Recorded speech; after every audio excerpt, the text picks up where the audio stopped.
In just 5.5 hours, WTVY, WRGX, and Make-A-Wish Alabama are teaming up for a telethon. Here with all the details about how you can help children's dreams come true is Marc Hall. Marc, thank you so much again for coming. Hey, Lisa, it's great. Listen, the first thing I want to do is to thank you guys, because I know your reporters are working overtime getting some stories ready for today. And that's, there are a lot of great things happening today, because I hope and I pray that we're going to raise a lot of money for our Wish kids here in the Wiregrass, for our Alabama Wish kids.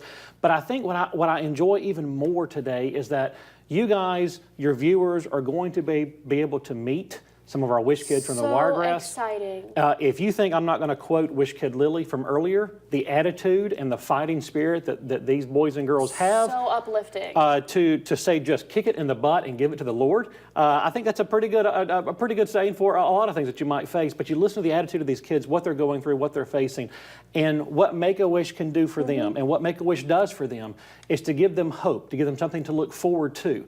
And today, your viewers are going to have a chance to help out with that. And let's go a little bit more in depth about that. When someone gets a wish, how does that change their life? How does that give them hope? It's not even just them, but their families.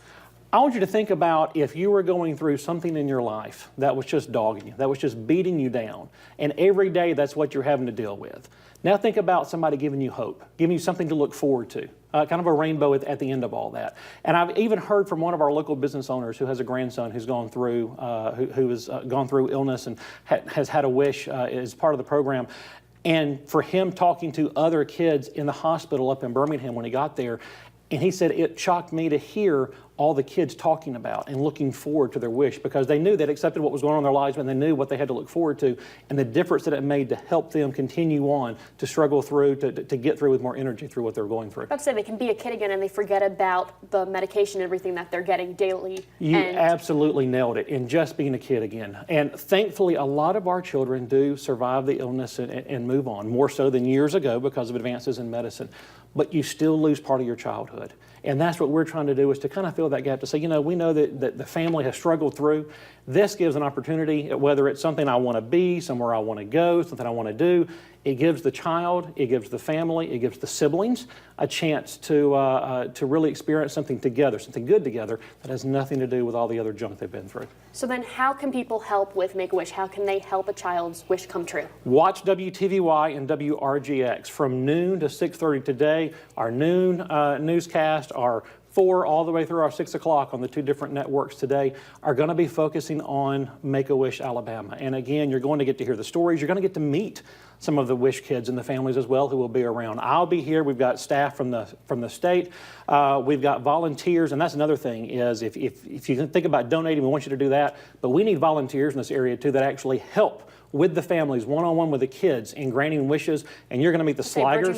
You're going to meet the Sligers today, and they are touted as some of the best volunteers in the state at helping to grant wishes for these kids. And that's something that you guys can do too if you want to be involved with that. Awesome. And another way that people can donate too, I understand, is that they can actually donate miles. Without a doubt. If you've got airline miles, if you take occasional trips and through the 3 or 4 major ones, I know that we've got associations with them, airlines, that if you're taking trips but you don't take enough trips to really earn the miles to be able to get free trips or things like that, don't let them go to waste. The great thing is that if you donate those miles to Make-A-Wish, they are used directly for Wish travel, not for administration or anything. They're used for the kids and for the families for Wish travel, and they never expire. So please, pick up the phone today, 792-3195. I'll be helping man the phones later on today, along with a lot of our staff and volunteers starting at noon, or you can go to alabama.wish.org. Again, thank you guys for helping out today. This is going to be a great day today. I'd say, Marc, and then we will talk to you again a little bit later. I will be here all day, Lisa.